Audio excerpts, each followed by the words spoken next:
Hmm, sudah 8 lebih 12 ya. Eh, Tampaknya sudah apa kita mulai saja ya. Tidak apa, nanti mekanismenya barangkali yang saya hormati Dokter Agus, Dokter Erga, Dokter Wulan. eh, kita akan bagi saja menguji tiap grup ini menjadi 3 penguji. Sebelumnya tugas saya sebagai moderator sebetulnya, tapi nggak apa nanti saya ikut menguji saja ya Dokter Wulan kalau nanti grupnya saya uji supaya bisa kita nggak buang waktu ya karena nanti akan ada kegiatan lagi mungkin supaya bisa apa kita bisa bekerja ya. Baik, eh, Assalamualaikum warahmatullahi wabarakatuh. Selamat pagi dokter-dokter penguji dan adik-adik ya atau anak-anakku di sana di Jatinangor. Mohon maaf tadinya saya mau ke sana ya, Dok, tapi apa masih kurang enak badan, jadi saya dari rumah sakit saja bekerja. Mungkin Dokter Erda dan Dokter Agus juga kita remote ya dari penguji dari jauh saja. Mudah-mudahan tidak mengurangi eh, maknanya ya, dan kami dapat memberikan feedback untuk kemajuan dan perbaikan apa yang nanti akan disampaikan oleh adik-adik semua ya. Baik, sebelum mulai, marilah kita berdoa sesuai dengan agama dan kepercayaan masing-masing. Berdoa dipersilakan.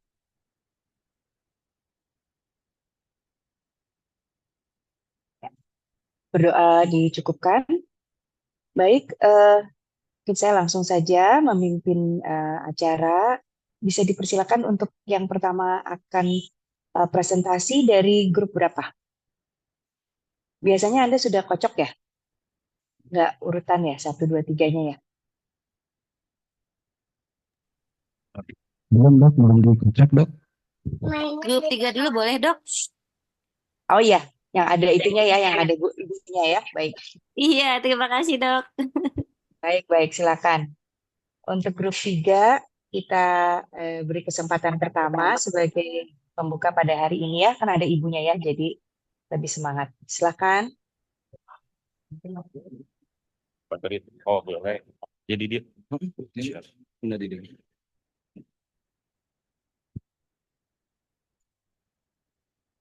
Tong makaser, tong makaser, mencander mah. Nah, ini stop dulu share. Dan itu kan jawabannya. Dia nahan share.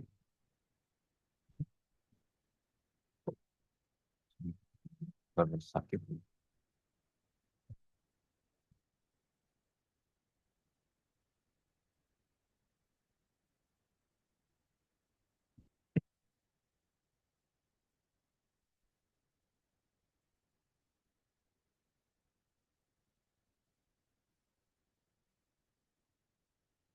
Iya, iya.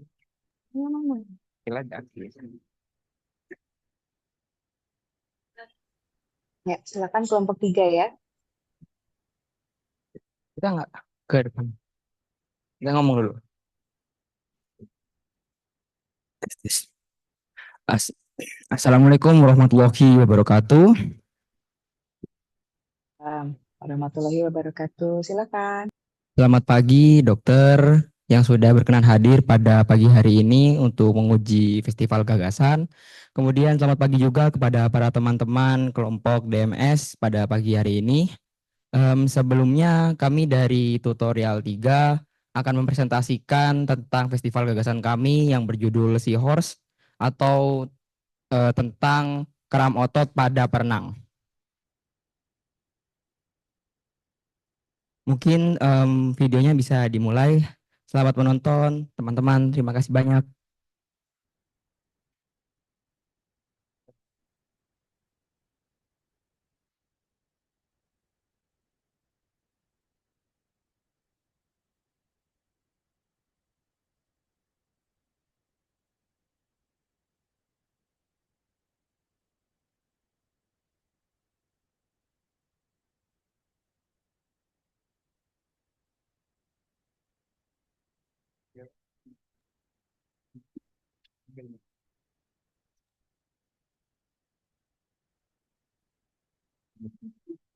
Pagi-pagi ini enaknya nyebur nih renang. Woi, pemanasan dulu kali, Kil. Coach, Akil nggak pemanasan. Terus lagi kamar mandi tahu. Aduh, gimana nih? Gak usah pemanasan-pemanasan. Air kolamnya udah panas. Dah, gue mau renang dulu. Siau. Gila, ini enak banget sih. Kalian nggak mau join nih, guys? Wah, lihat nih, perenang nomor 1 Bandung. Let's go. Lihat aja ntar. Mau mundur pasti dia kram. Jangan doain yang jelek-jelek, weh. Lihat aja. 3, 2, 1. Daru, lu gak ikut, tolong, guys, tolong, guys, tolong,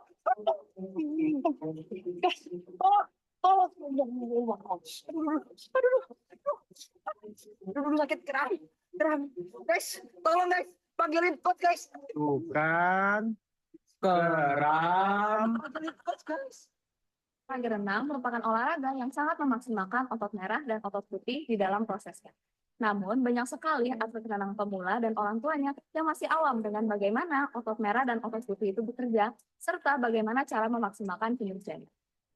Selain itu, orang tua para atlet saat ini masih awam tentang gizi dan nutrisi yang dibutuhkan anak mereka sebagai atlet agar dapat mendukung peningkatan performa atlet renang. Orang tua dari para atlet ini juga masih awam bagaimana penanganan kram untuk anaknya dan bagaimana cara mencegahnya. Oleh karena itu, kami menggagaskan ide kegiatan dengan tema edukasi kesehatan otot renang bernama Seahorse atau Muscle Health for Swimmer. Kegiatan ini berbentuk acara talk show yang berlokasi di Dolphin Swimming Club Batu Nunggal, di mana kami mengedukasi para perenang mengenai pengoptimalan otot, perhitungan nutrisi, pentingnya pemanasan dan pendinginan, serta strategi pemulihan untuk mencegah cedera pada otot. Kegiatan ini dilaksanakan pada hari Sabtu, 28 September 2024, dengan pembicara dokter dan orang tua murid sebagai peserta. Dari kegiatan ini adalah untuk mengedukasi orang tua dari para atlet renang tentang kesehatan otot dan kebutuhan nutrisi pada atlet. Selain itu, kami juga memiliki tujuan untuk meningkatkan pengetahuan mereka mengenai cedera otot agar kedepannya para atlet renang tidak mengalami cedera otot yang tidak diinginkan. Berdasarkan latar belakang tersebut, kami menentukan saran peserta terhadap orang tua atlet renang yang masih awam terhadap pengetahuan terhadap otot dan cara maksimalkannya. Dan juga kepada orang tua atlet yang masih awam bagaimana nutrisi yang diperlukan untuk memaksimalkan kesehatan otot.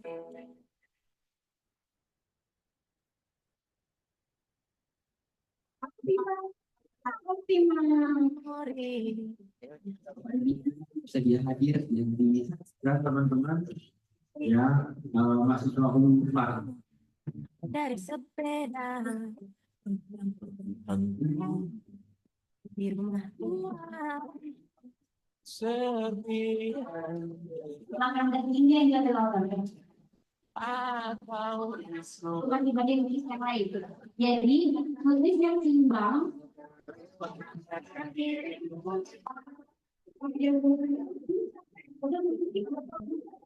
isi nanti mana isi mana yang berpengaruh ke sama kalau semisal anak ketika berenang dia mengalami sakit di dada, itu biasanya nyeri ototnya atau nyeri dadanya gitu. Karya wisata liburan pertama. Dari pemandangan atas karena Itu kayaknya ibu yang jaket merah tuh dari tadi bener-bener dekat pulang lewat jam.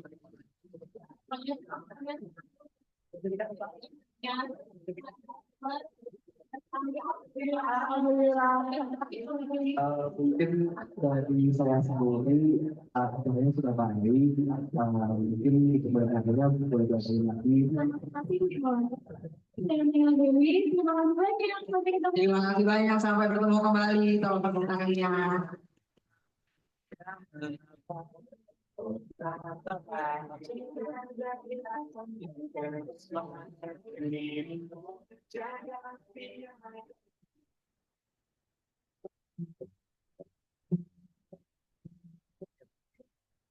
Lega.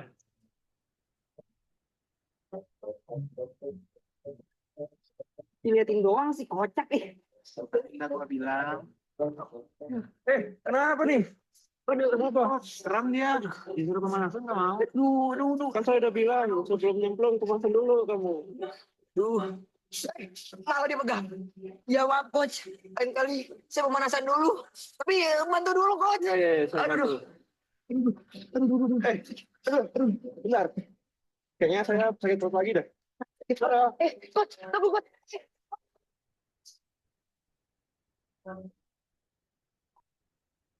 Iya. Ya, rugi lu gak itu. Aduh. Oke, mungkin dari videonya sekian dulu ya. Yang video tersebut menjadi sebuah insight buat kita tentang Festgas yang kami bawakan. Mungkin sebelumnya ada kesan dan juga pesan atau mungkin beberapa pertanyaan dari dokternya sendiri atau mungkin dari teman-teman. Ya, Dapat dipersilakan. ya baik. Terima kasih. Ini siapa ketua regunya? Untuk PO-nya dari Festgas ini saya sendiri Muhammad Akhir Ramadan. Kalau untuk ketua tutornya ada Teh Dinda di sini. Baik, baik. Ya, tadi mungkin kalau nggak ada sedikit aja dulu kan tadi kita udah lihat videonya ya dari perwakilan kelompok aja untuk apa sih inti dari apa yang tadi ditampilkan gitu ya. Jadi apa poin-poinnya gitu, poin-poinnya. Silakan sebentar 3 menit bisa disampaikan sebagai rekapnya dari video tadi. Kamu aja. Boleh. Baik dok, terima kasih.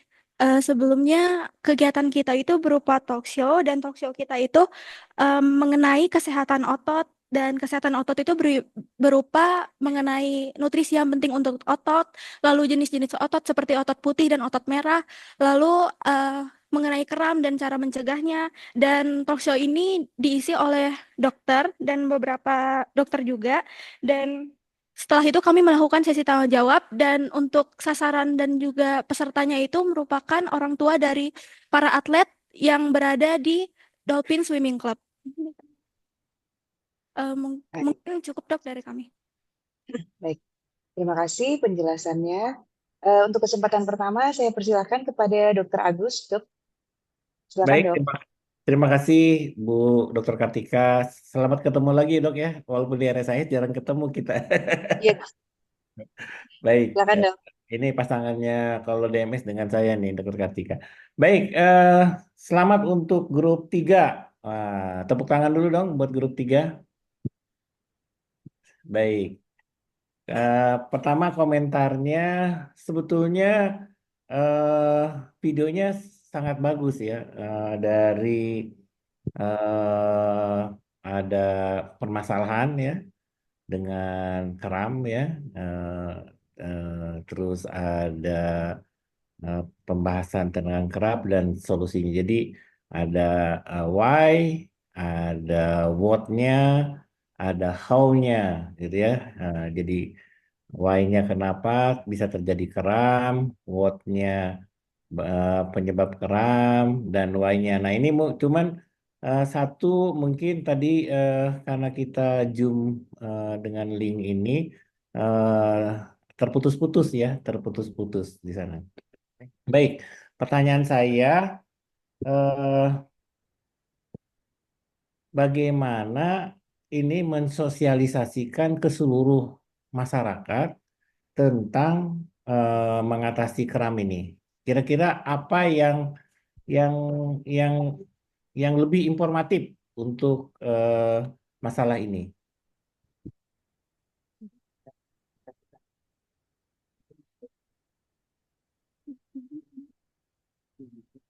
Silakan.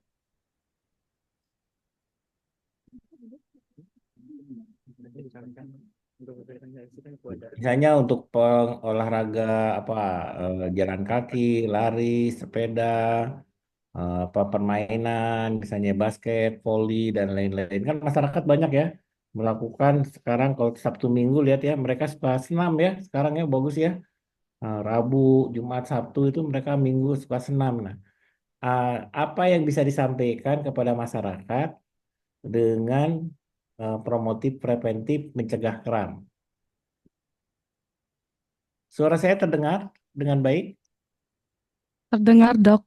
Nah, kira-kira apa ya ide-ide ide-ide adik-adik kita nih atau tadi para mahasiswa DMS, ide-idenya apa? Oke, baik dokter, terima kasih untuk pertanyaannya. Mungkin untuk jawaban dari kami sendiri, kalau dari aktivitas kami kemarin itu, kami menciptakan booklet dan poster untuk diberikan kepada orang tua murid yang hadir gitu, dengan harapan kalau misalnya mereka ingin mereview kembali materi yang telah kami berikan, boleh dibuka kembali untuk booklet dan posternya. Tapi kalau untuk masyarakat secara umum, mungkin ide pertama yang kami pikirkan adalah bagaimana kalau kami eh, menempelkan semacam poster tentang bagaimana sih cara mencegah kram otot, misalnya dengan cara melakukan stretching atau pemanasan yang baik sebelum melakukan olahraga, dan mungkin posternya dapat ditempel di tempat yang memang umum digunakan oleh masyarakat yang memang berolahraga, misalnya di GOR gitu, di GOR atau di sarana berolahraga, di gym dan sebagainya gitu. Mungkin seperti itu dok kalau untuk sasaran masyarakat umum. Ada lagi komentar dari grupnya? Ini sangat bagus ya.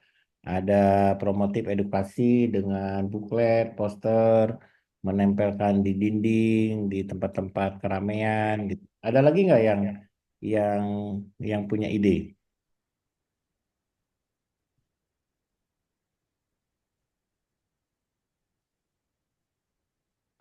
Mungkin ada tambahan untuk edukasi di sosial media, Dok, karena di sosial media luas jangkauannya, Dok. Bisa Ya, diakses oleh seluruh masyarakat. sosial media ya.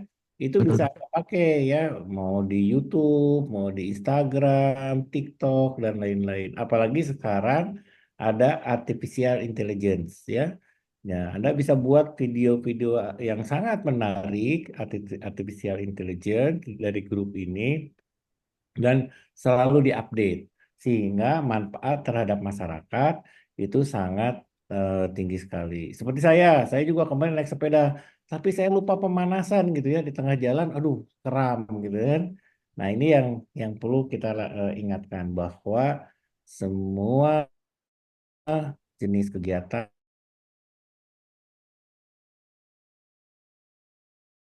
ada olahraganya dan pendinginan. Artinya apa? Mencegah cedera otot, sendi, ya, dan lain-lain. Saya kira itu, Bu Kartika. Terima kasih. Baik, terima kasih Dokter Agus atas masukannya ya. Dan tadi ya, jadi untuk menyempurnakan lagi edukasinya, eh, baik juga ya. Jadi Anda bisa menyebarkannya kepada masyarakat awam ya seperti itu. Baik, silakan kepada Dokter Erda selanjutnya. Ya, terima kasih Dokter Kartika. Ini mengenai apa tadi nama itunya? Adik-adik seahorse ya. Kenapa diambil kata itunya seahorse untuk ininya?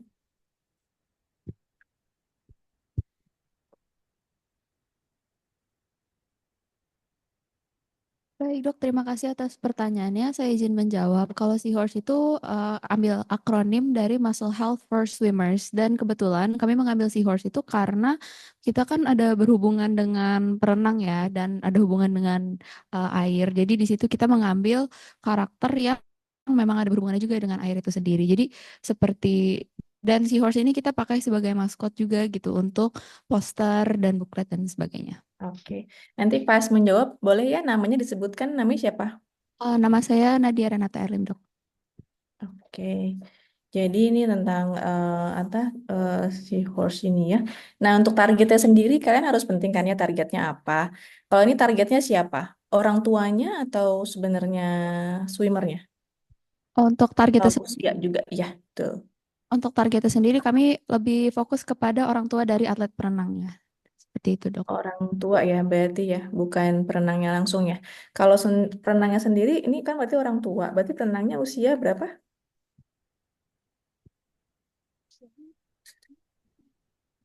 Anak-anak sampai remaja, Dok. Usia berapa itu berarti? Nggak ditanyain ya usianya pas lagi di kuesioner. Di bawah 15 tahun, Dok. Dari bawah 15 tahun berarti bisa 0. Dari 8 sampai 15 tahun, Dok. 8 sampai 15 tahun. Oke. Jadi untuk target ini sendiri penting ya. Apa namanya? Untuk usianya gitu ya. Dan siapa targetnya? Berarti ini kan orang tuanya. Nanti orang tuanya yang akan mengajarkan mungkin ya, atau enggak mengingatkan kepada anak-anaknya seperti itu. Nah, untuk berarti kalian kan ada pretest, ada posttest. Nah, untuk pretest dan posttest ini sendiri tadi ada kenaikan berapa? Tadi saya agak terlewat. 61,2%, Dok. Oh, jadi kenaikan 61 untuk pengetahuannya. Soalnya sendiri ada berapa? Ada Soalnya maaf ya, saya di portfolionya nggak ada soalnya yang kalian. untuk soalnya ada 10 soal, Dok. Ada 10 soal. Oke. Kalian menganalisis nggak? Kira-kira dari 10 soal itu kan berarti 61%-nya bukan 100%-nya. Kan sebenarnya diharapkannya targetnya kalian berapa persen untuk kenaikannya? Ini sekalian statistik ya. 20%, Dok. 20, oh, targetnya emang 20%. Oke. Dari 10 pertanyaan itu kira-kira yang apa namanya? Yang sulit dijawab sama mereka apa? Punten, Dok, boleh Sulit. diulang pertanyaannya? Punten, Dok. Oke, dari 10 soal itu kan ada 10 soal ya. Mungkin nanti kan ada pretest, ada posttest. Nah, di antara pretest dan posttest, pertanyaan mana yang mereka sulit untuk mencerna? Jadi maksudnya tetap salah gitu. Dianalisis nggak satu persatu pertanyaannya?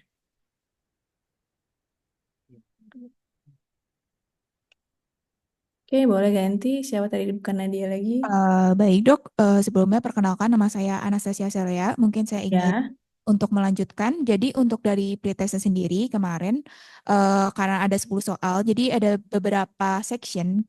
Di antaranya kami ada yang membahas tentang fungsi otot, ada yang membahas tentang nutrisi, lalu jenis otot dalam berenang, dan tentang kram otot. Dan yang terakhir itu kami membahas juga tentang adanya overuse muscle injuries. Nah, ini kalau dari talk show kemarin itu eh, yang bagian yang belum terbahas ini mungkin tentang overuse muscle injuries. Kemudian untuk jenis latihan dan jenis pemanasannya spesifiknya seperti apa itu pun belum sempat terbahas karena keterbatasan waktu. Tetapi untuk bagian awal-awal seperti jenis otot, kemudian tentang kram otot itu sendiri, lalu tentang nutrisi sendiri sudah terbahas. Jadi untuk sekitar 60% bagian terawal dari pretest itu maaf, dari post test itu sudah terjawab dengan baik, tetapi untuk bagian yang belum sempat terbahas itu mungkin ada yang tidak terjawab dengan baik. Kemudian di sini di PT sendiri ada juga beberapa pertanyaan yang memang dia pilihannya bukan hanya satu jawaban, tapi bisa dua jawaban atau lebih gitu. Nah, ini mungkin jadi salah satu yang mengecoh untuk masyarakat tersebut ketika mengisinya gitu, karena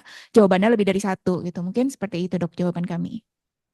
Oh, kalau jawaban lebih dari satu, tapi itu ada salah benar ya? Iya betul dok, ada Dia salah. harus memilihnya Pilih lebih dari sesuai dengan itu. Oh, itu mungkin agak sulit ya. Berarti kan harus disesuaikan ya. Maksudnya nih untuk apa ya? Untuk kalian nanti untuk kedepannya apabila kalian memberikan seperti pretest dan posttest, jadi harus dilihat juga tingkat ininya untuk ambigunya. Misalkan kalau dia memang sulit kan berarti kan lebih baik tidak usah gitu ya. Diganti untuk metode atau model pertanyaannya seperti itu. Oke, kemudian kalau untuk tadi kan kedepannya sudah ditanyakan soal Dokter Agus ya tadi ya. Bagusnya nanti di apa namanya edukasi lagi terhadap masyarakat seperti itu. Nah untuk ini sendiri tak berarti kalian untuk fast gasnya total berapa menit Baik dok, izin menjawab. Perkenalkan dari nama. awal datang sampai selesai? Baik dok, izin perkenalkan diri, nama saya Nala Dewi Kalisa. Untuk kedatangannya sendiri kami sudah menyiapkan di tempat itu sejak jam 2. Namun untuk kedatangan peserta sendiri dan mulainya acara itu mulai dari setengah pukul 15.30 dan selesainya pukul 5 dok. Oke. Berarti nanti mati masing-masing dari seluruh peserta mempunyai andil masing-masing ya, tidak bekerja sendiri-sendiri kan ya? Betul dok. Oke, ya udah. Bagus ya untuk ide kalian untuk apa namanya menjelaskan paparan mengenai pentingnya pemanasan gitu ya sebelum melakukan suatu aktivitas. Kalau ini kan berarti aktivitas berenang seperti itu. Ya, selamat ya tutor 3 ya. Dari saya itu saja Dokter Kartika. Terima kasih dok. Ya, terima kasih. Ya, karena saya sekalian lagi menguji juga ya untuk kelompok 3.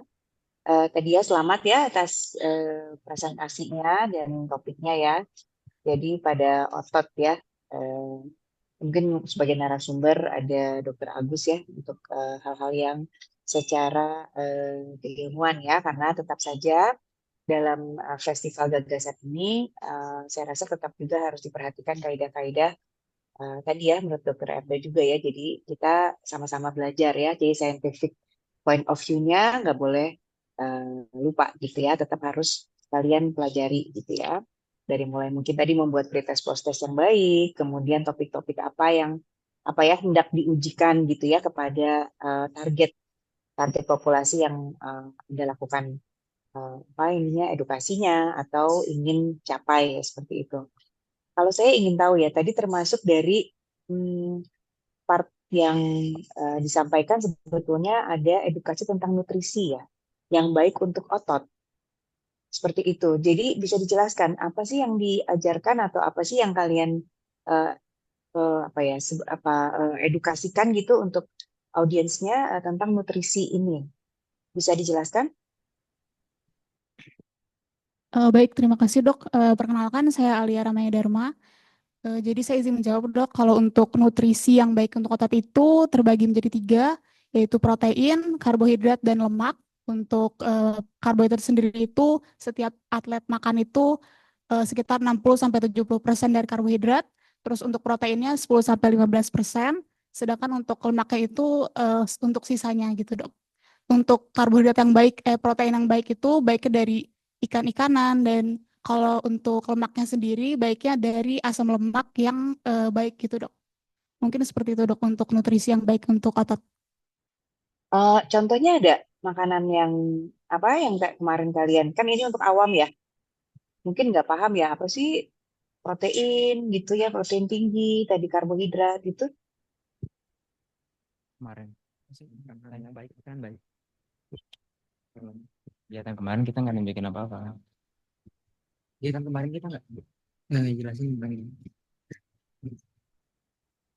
Mungkin untuk karbohidrat sendiri itu yang baik seperti nasi, terus kalau protein baiknya itu utamakan sumber tumbuhan dan ikan karena mengandung zat antiinflamasi. Sedangkan kalau lemak itu yang bagusnya itu yang mengandung asam lemak esensial seperti ikan, kacang, dan sayuran hijau gitu dok. Terus juga bisa kalau untuk atlet itu mengonsumsi sport foods dan suplemen untuk meningkatkan performa saat berenang. Terus juga mengonsumsi yang banyak antioksidannya sehingga bagus untuk pertumbuhan dok. Oke ya, jadi ini karena tadi ya ada termasuk dalam edukasinya kan ya, salah satunya ternyata topiknya Anda sampaikan Kak, harus memberikan tahu apa ingin gitu ya, ingin supaya tahu tentang nutrisi-nutrisi apa gitu ya. Nah kalau dikaitkan dengan proses kram ya, kram itu apa sih mekanisme terjadinya kram sehingga mungkin ada kaitannya nggak dengan makanan?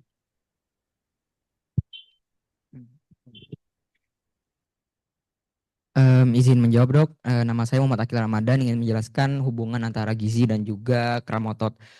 Untuk kram otot sendiri itu terjadi adalah kontraksi otot yang kuat sehingga yang tiba-tiba dan tidak sengaja yang berlangsung selama beberapa detik. Hubungannya dengan gizi di mana otot itu membutuhkan suplai nutrisi untuk bisa lebih berkembang, kemudian untuk memperbanyak sel-sel dari otot tersebut sehingga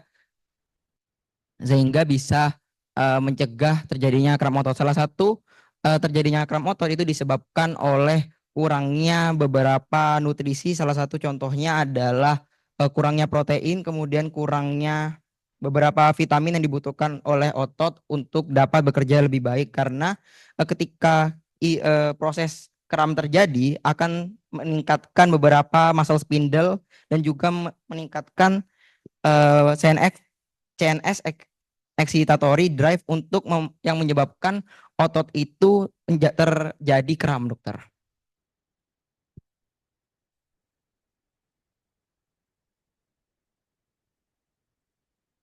Mohon maaf dokter, suaranya tidak keluar.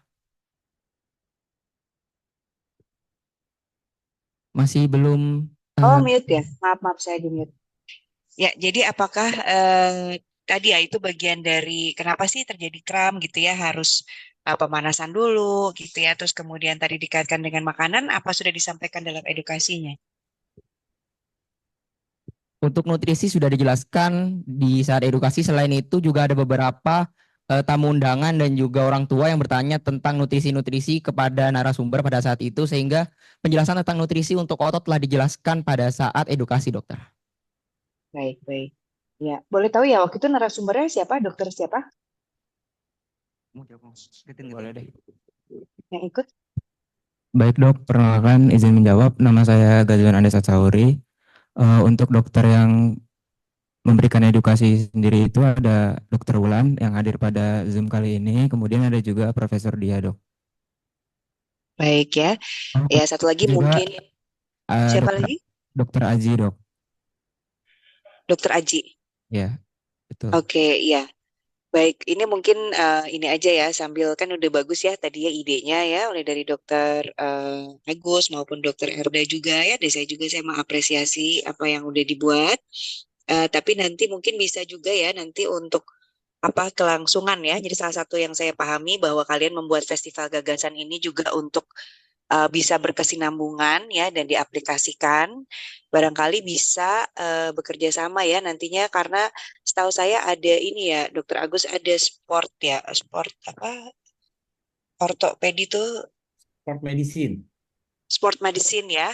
Ya. Jadi barangkali nanti ya, jadi bisa saja apa salah satu nanti keberlangsungannya gitu bisa bekerja sama dengan KSM Departemen Ortopedi dan bisa seperti ini ya. Jadi bisa Anda tadi udah bagus ya untuk nggak cuma perenang mungkin di Batu Nunggal gitu ya barangkali, atau nggak nanti di tempat-tempat lain, atau ada media edukasi yang akan dipublikasikan, ada baiknya bekerja sama mungkin dengan sport medicine ya, Departemen KSM untuk rumah sakit ya, Hasan Sadikin, atau nanti Rumah Sakit Pendidikan ya Unpad ya. Jadi sehingga lebih terarah juga gitu Pak. Atau kalau ada populasi yang membutuhkan konsultasi, kemudian nanti ada tata laksana lebih lanjut, seperti itu bisa berkesinambungan dengan adanya narasumber dari yang spesifik gitu ya, yang lebih bagus lagi gitu ya dengan adanya sport medicine ini.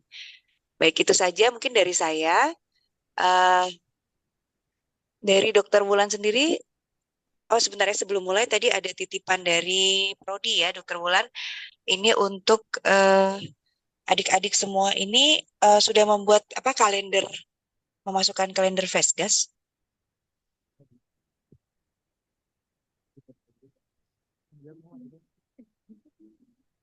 Apakah sudah masuk? Belum ya, kelihatannya belum dok.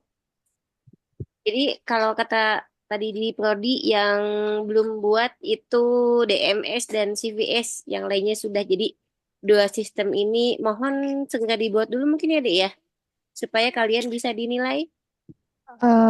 Punten dokter, jadi kalau untuk Fesgas di aplikasi portfolio itu sayangnya tidak bisa kami upload sendiri. Jadi sebetulnya itu terupload secara otomatis saat kami mengumpulkan Google Form. Tapi sebetulnya untuk laporan dan videonya sendiri sudah kami kumpulkan pada saat kemarin ujian melalui Google Form. Tapi entah mengapa tidak terupload untuk di aplikasi sendiri. Dan dari kami sebetulnya nggak bisa untuk mengupload secara sendiri gitu kalau di aplikasi ini.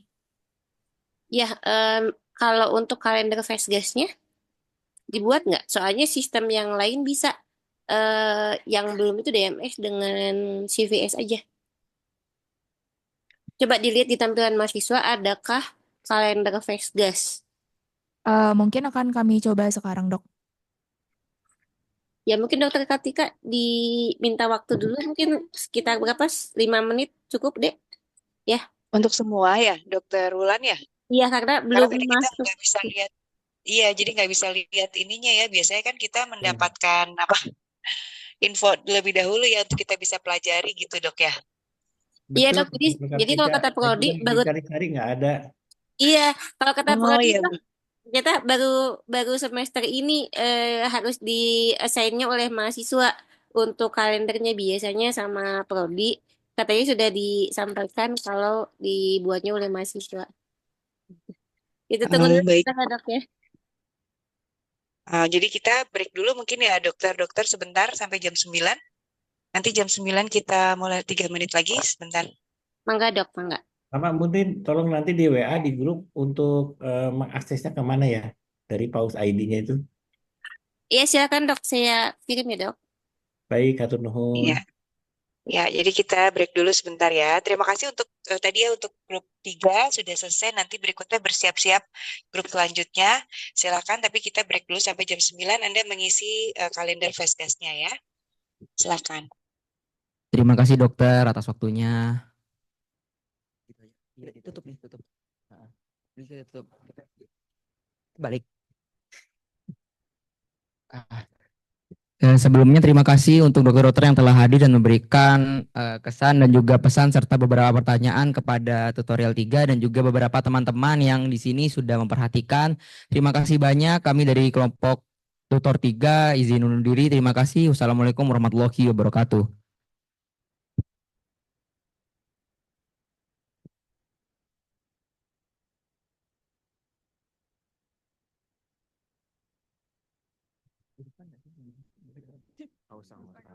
Budaya mana? Budaya.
Ya, baik. Sambil menunggu yang lain masih upload ya.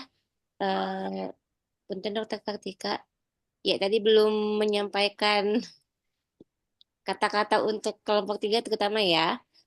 Ya, terima kasih sudah sampai pada tahap ini ya, sudah menyelesaikan DMS. Eh, Pesan dari saya, apa-apa yang baik tolong dipertahankan, apa-apa yang masih harus ditingkatkan, tolong ditingkatkan. Mudah-mudahan dari DMS ini kalian bisa mendapatkan cara belajar yang baik, yang menyenangkan, yang sesuai untuk bekal kalian belajar di kemudian hari ya. Oke, sekali lagi saya ucapkan terima kasih ya.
Baik.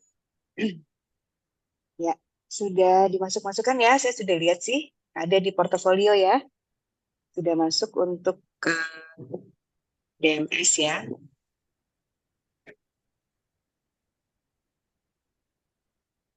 Ya, selanjutnya kita mulai lagi saja ya, supaya bisa apa, kita selesaikan untuk tugas kita bersama dengan menguji festival gagasan. Baik.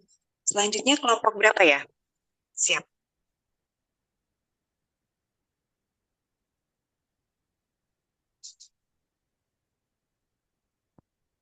Kelompok 2 dok, gimana dok? Kelompok Boleh kelompok 2. kelompok 2 dok. Silakan. Kelompok 2. Iya, judulnya apa nih?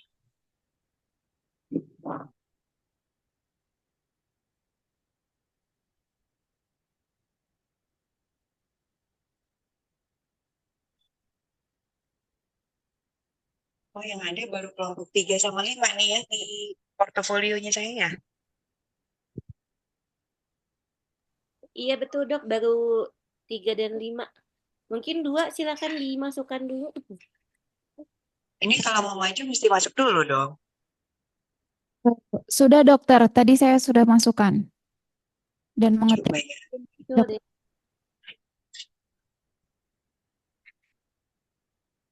Kita lihat lagi ya. Sebentar.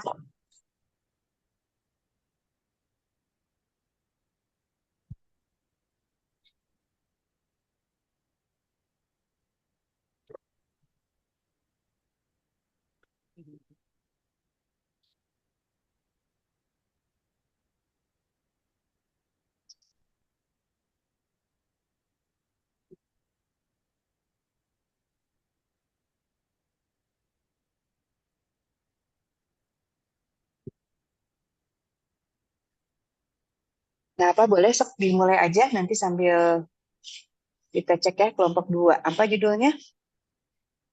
Sekolah, Dok. Sosialisasi dan kesadaran tentang skoliosis. Baik. Oh, ini topiknya Dokter Agus lagi ya. Skoliosis. Silakan. Oke. Siap, Bu. Selamat pagi, Dokter Kartika, Dokter Agus, Dokter Erda, dan Dokter Wulan, dan juga teman-teman semua.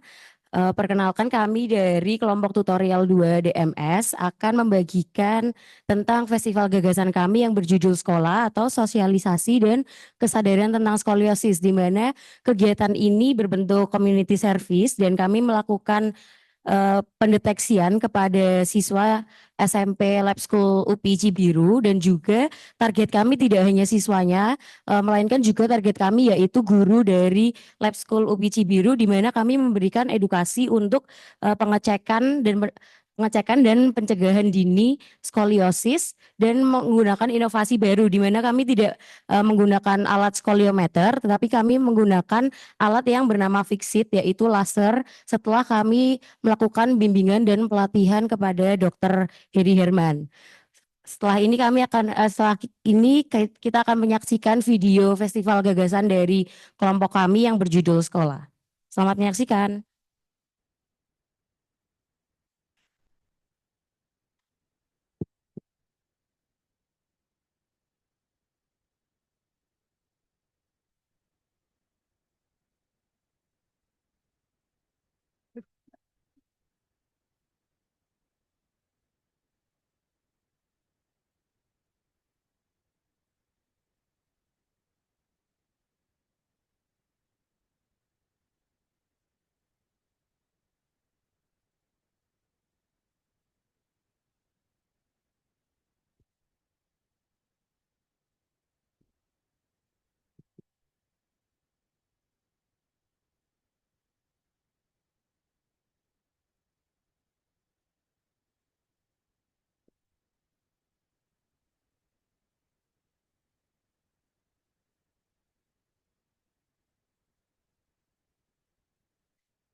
Iya, itu dipakainya juga kan. Ada kan? Ini mungkin Martimus ini ya.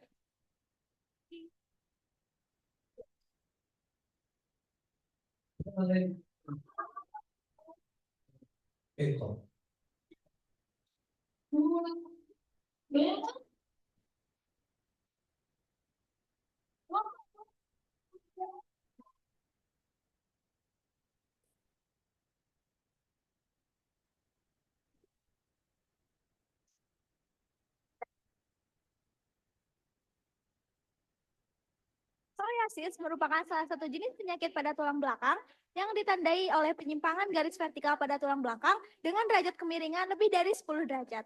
Faktor penyebab skoliosis diantaranya adalah faktor idiopatik, neuromuskular, dan juga faktor kongenital. Menurut data Kemenkes pada tahun 2021, skoliosis idiopatik pada remaja merupakan kasus skoliosis yang paling umum ditemukan di masyarakat. Meskipun skoliosis dengan derajat rendah tidak akan menimbulkan banyak masalah, tetapi skoliosis ini dapat mengalami progresivitas seiring bertambahnya usia. Deteksi skoliosis sejak dini dapat menjadi langkah preventif dan promotif dalam pencegahan skoliosis. Pasien yang terdeteksi skoliosis sejak masa pertumbuhan dapat diberikan intervensi sejak dini untuk menjadi pencegah dalam pertumbuhan dan progresivitas skoliosis serta komplikasi dari skoliosis sendiri. Kegiatan yang akan kami lakukan berjudul sekolah atau sosialisasi dan kesadaran tentang skoliosis. Kegiatan ini akan kami lakukan pada hari Jumat, tanggal 27 September 2024, pukul 8 pagi di SMP Lab School Cibiru. Tujuan dari kegiatan sekolah adalah memberikan pemahaman tentang skoliosis, penyebab, gejala, dan dampak jangka panjangnya. Selain itu, kami juga mengedukasi tentang deteksi dini pada skoliosis, dan memberikan screening kepada siswa-siswi SMP Lab School UPI Cibiru. Dalam kegiatan sekolah kali ini, kami akan melakukan serangkaian kegiatan. Yang pertama adalah pretest untuk mengetahui pengetahuan awal dari peserta mengenai skoliosis, edukasi mengenai pentingnya early detection pada skoliosis, pelatih guru SMP Lab School Cibiru agar dapat mendeteksi skoliosis, post-test untuk mengetahui pengetahuan dari peserta mengenai skoliosis setelah dilakukannya edukasi, serta screening skoliosis pada siswa-siswi kelas 7 SMP Lab School UPI Cibiru. Target sasaran kami pada kali ini adalah siswa-siswi SMP Lab School Cibiru, sekitar 30 orang serta beberapa guru yang berada di sana. Kali ini kami akan berkolaborasi bersama SMP Lab School Cibiru. Indikator keberhasilan pada kegiatan kami kali ini adalah yang pertama, peserta melibatkan guru dan murid. Yang kedua, terdapat peningkatan hasil rata-rata dari pretest ke post-test sebanyak 20%. Ketiga, peserta memperhatikan dengan baik. Dan keempat, guru dapat melakukan pengecekan skoliosis awal dengan benar kepada siswa. Berikut merupakan hasil pretest dan post-test yang mengalami kenaikan nilai sebanyak 66%. Dari total 28 murid, murid perempuan berjumlah 10 orang dan murid laki-laki berjumlah 18 orang. Untuk hasil pengukuran, rata-rata pengukuran sudut grid adalah 2,63 derajat. Rata-rata pengukuran perbedaan tangan dan panggul adalah 1,42 cm dan untuk rata-rata pengukuran perbedaan tinggi bahu adalah 1,68 cm. Kami berharap kegiatan sekolah dapat menjadi sebuah sarana yang bisa memfasilitasi upaya preventif dan promotif penyakit skoliosis dengan meningkatkan pengetahuan dan kesadaran peserta terkait penyakit ini. Sekolah.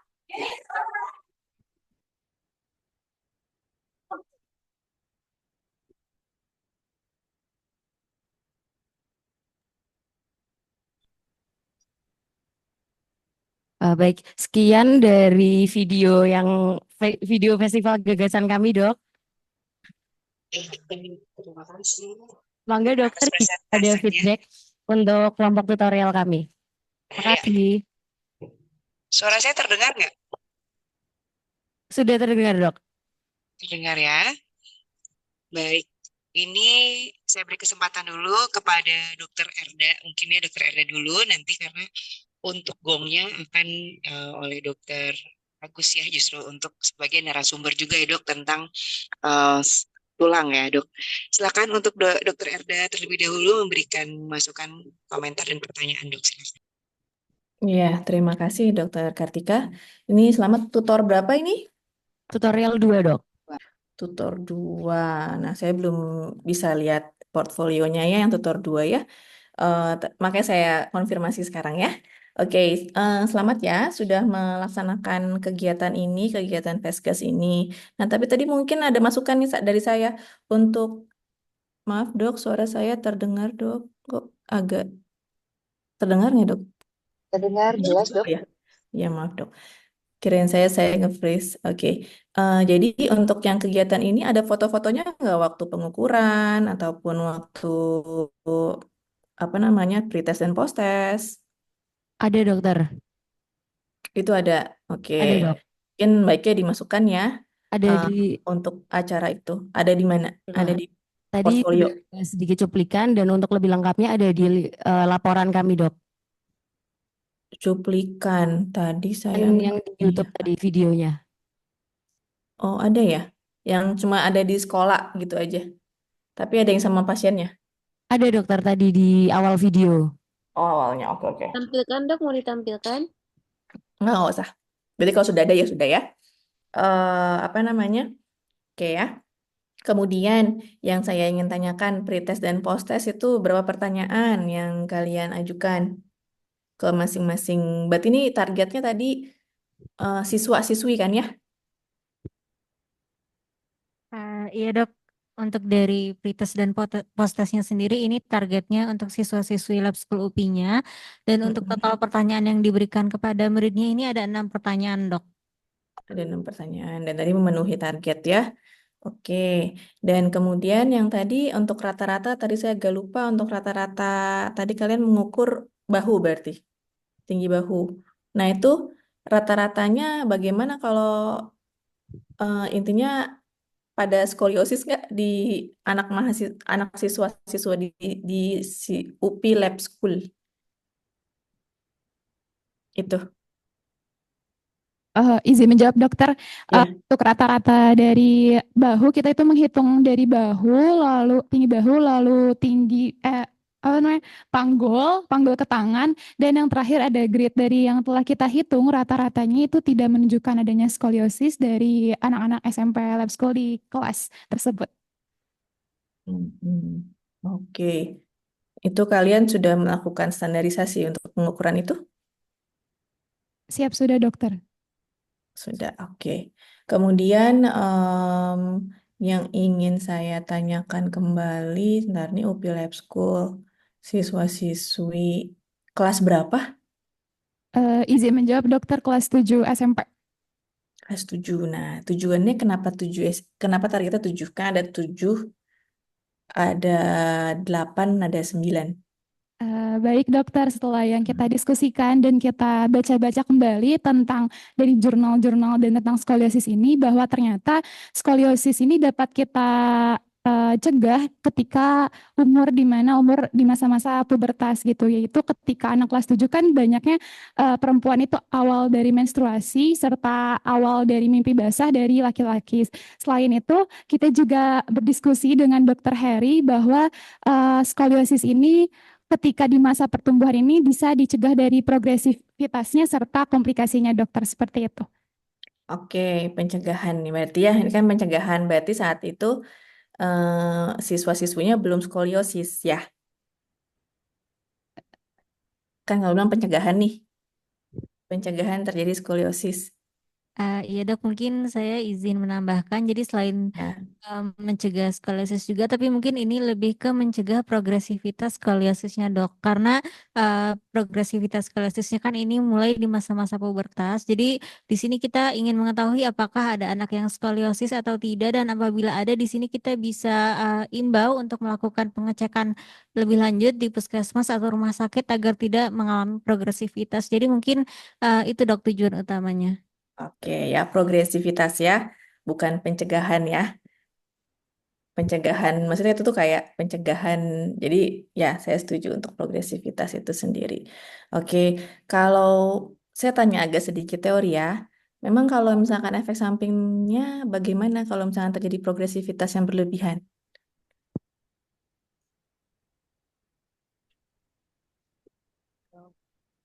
Karir. Peluang karirnya kurang. Suaranya tidak terdengar ya? Bisa menjawab dokter, untuk komplikasi dari skoliosis sendiri bisa nafas, masalah jantung, kemudian nyeri punggung, dan peluang karirnya menurun, berkurang gitu dokter. Peluang apa? Peluang karir. Peluang karir, kualitas hidup, penurunan kualitas hidup mungkin ya? Iya, misalkan mau jadi pramugari atau polisi gitu dokter. Oke, ada itu mungkin yang dijelaskan nggak waktu di pretest posttest? Dijelaskan dokter. Dijelaskan, oke. Oke, itu sih sudah baik ya. Oke, itu saja dari saya Dokter Kartika. Terima kasih dok. Terima kasih dokter.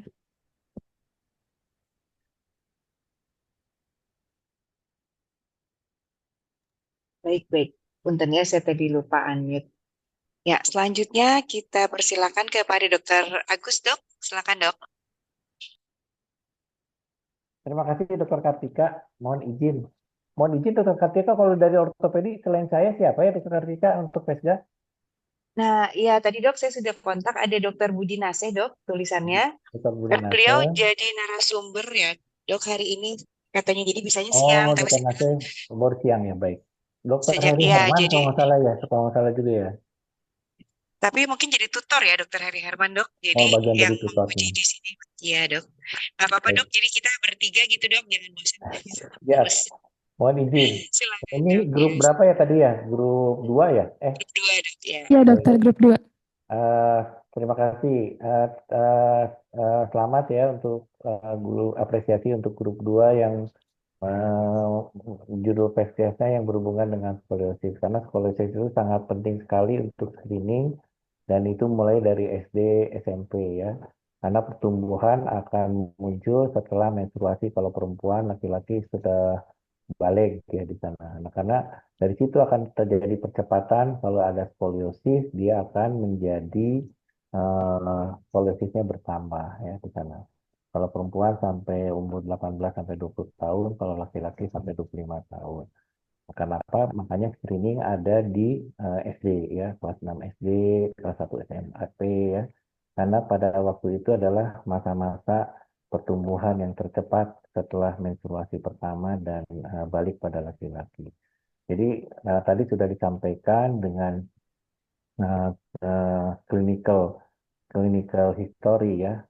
Biasanya juga harus ditanyakan itu ya, apakah ada di keluarga tersebut dari ibunya, dari bapaknya ada yang skoliosis atau tidak. Yang kedua adalah riwayat-riwayat kehamilannya, ya, riwayat pada waktu bayi dan lain-lain. Yang ketiga adalah screening ya.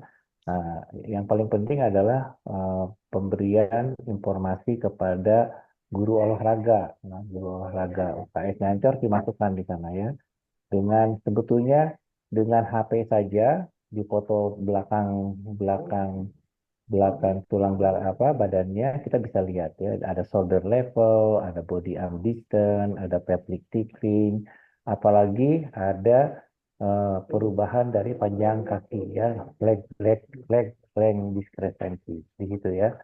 Nah, promosi preventif menjadi bagian penting waktu screening karena pengelolaan skoliosis itu bila sampai 20 derajat kita bisa observasi, 20, 30 sampai 40 kita bisa melakukan pakai intervensi dengan TLSO brace atau Boston brace dan lain-lain gitu ya. Jadinya gitu ya. Jadi ada hal-hal kalau kita bisa menemukan skoliosis yang lebih dini akan menyebabkan perbaikan atau pencegahan yang lebih baik. Baik, untuk grup ini saya cukup dari situ dulu. Nanti kita kalau ada perkembangan diskusi nanti saya nanti akan tanyakan lagi. Terima kasih Dokter Kartika. Ya, terima kasih Dokter Agus. Baik, ya selamat ya. Kalau dari saya memang skoliosis ini juga banyak nih. Apa ya, mungkin sebenarnya cukup banyak kejadiannya, tetapi selama ini yang saya memang usia bahasa ya Dok, tapi kita memang targetnya untuk barangkali pencegahan ya. Karena apakah kalau ada Punten dokter, suaranya kurang terdengar dok. halo, suaranya kecil. Sekarang udah lebih baik? Sudah dokter. Oke, ya. Jadi seperti tadi ya, kalau misalnya setelah kalian pelajari ya untuk skoliosis ini, apakah ada apa istilahnya ya, bisa sejak usia berapa ya? Atau jadi dia suatu mekanisme genetik atau seperti tadi apakah ada posisi atau ada akibat apa sekunderi dari sesuatu gitu yang menyebabkan skoliosis atau memang bisa saja seseorang itu sudah menderita skoliosis misalnya sejak lahir misalnya seperti itu. Ada yang bisa menjelaskan? Baik dokter, izin menjawab ya dokter. Untuk skoliosis sendiri ada beberapa jenis yang setelah kami pelajari, namun yang paling sering itu idiopatik dokter. Untuk derajat yang dikategorikan skoliosis sendiri sebenarnya untuk semua orang itu dari awal memiliki perbedaan derajat skoliosis dok. Namun yang dikategorikan sebagai skoliosis yang kami edukasikan yaitu jika sudah 10 derajat dok. Dan lebih dari 10 derajat dok.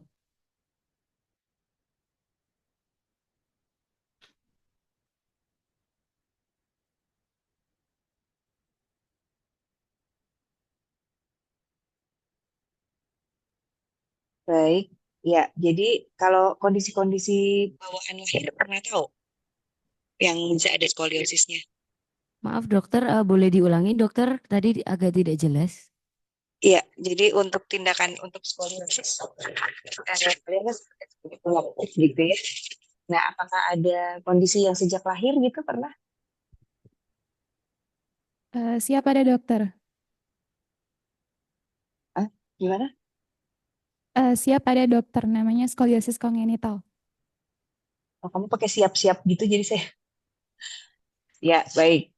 Ya, terus kemudian tadi ya, kenapa tadi ada saya minta dijelaskan lagi tadi yang ada mengenai apa terkait dengan pubertas.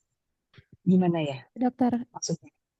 jadi skoliosis terkait dengan pubertas itu adalah ketika seseorang ketika masa pertumbuhan lalu dia terkena skoliosis, tulangnya itu masih bisa dicegah untuk progresivitasnya dokter. Jadi ketika kita melakukan screening pada orang yang masih masa-masa pubertas awal, dia itu masih bisa kita edukasi untuk progresivitas tulang skoliosisnya agar tidak makin membengkok gitu. Seperti itu dokter. Posisi-posisi apa tadi? Posisi seperti apa yang kira-kira beresiko? Siap tidak ada dokter. Ya, ya. Baiklah.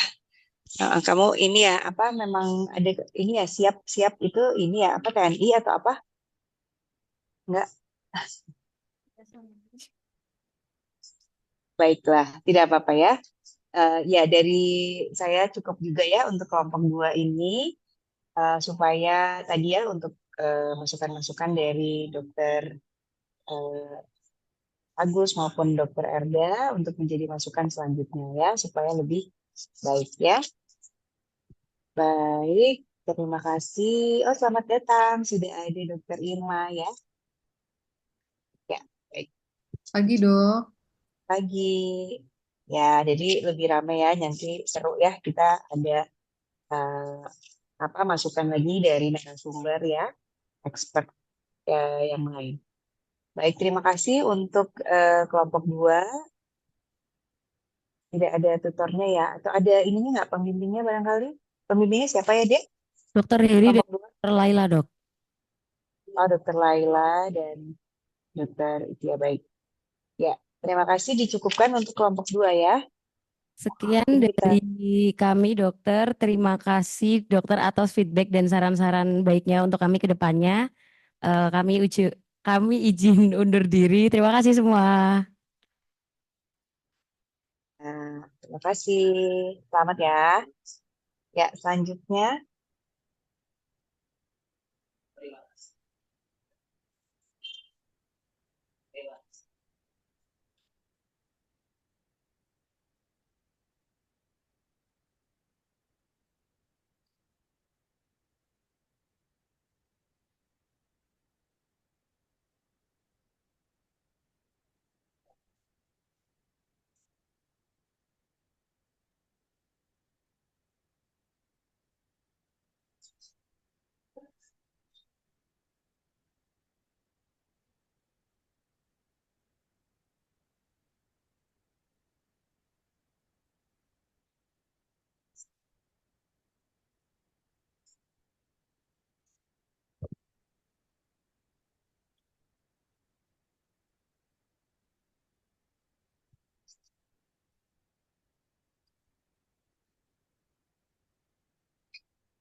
Kalau saat ini di portofolio saya masih cuma 2 grup ya.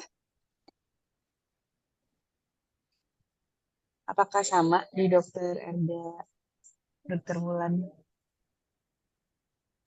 Sama dok, masih ada 2, ini belum bertambah. Baru 2 ya? Iya ya dok ya, 2 dok, tutor tadi ya, 3 sama 5 kalau nggak salah yang di sini. Ya kalau begitu tutor yang lain tolong tanya tutor 3 sama tutor 5 bagaimana cara step-stepnya biar muncul di fakta. Mungkin ada step Ya. yang lewat ya. Baik, Dok. Tutor 5 dulu saja berarti sekarang ya, yang sudah ada ya? Atau siapa? Ini tutor berapa ini yang sudah siap? Tutor 1, Dok. Oh, tutor 1 urutannya. Ini tapi belum ada. Tutor 1 tentang apa? Kami buat scientific article gitu, Dok, tentang postur menggunakan Rula dan MSK HQ. Apakah boleh dimulai, Dokter? Ya, baik, silahkan. Oke, sorry.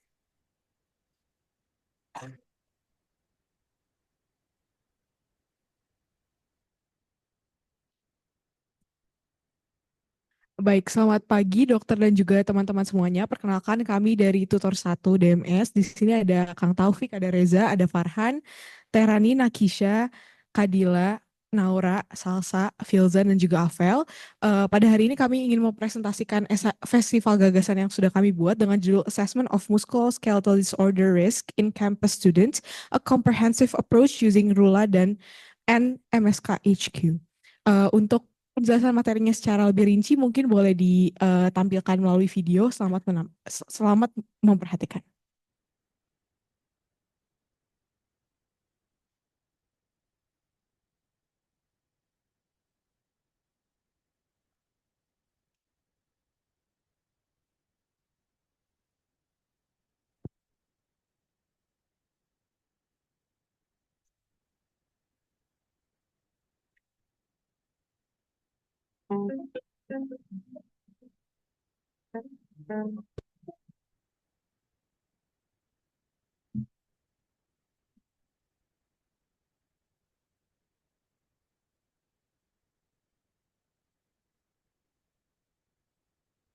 Hampir banget gua.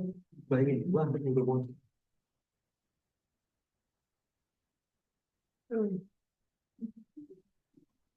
Loh, kenapa, Zak? Ini teh, aku sakit pinggang teh. Aduh, kayaknya kan salah duduk deh. Dari tadi aku liatin kamu bungkuk terus duduknya. Emang apa hubungannya sakit pinggang sama salah duduk? Nah, Maaf, hubungan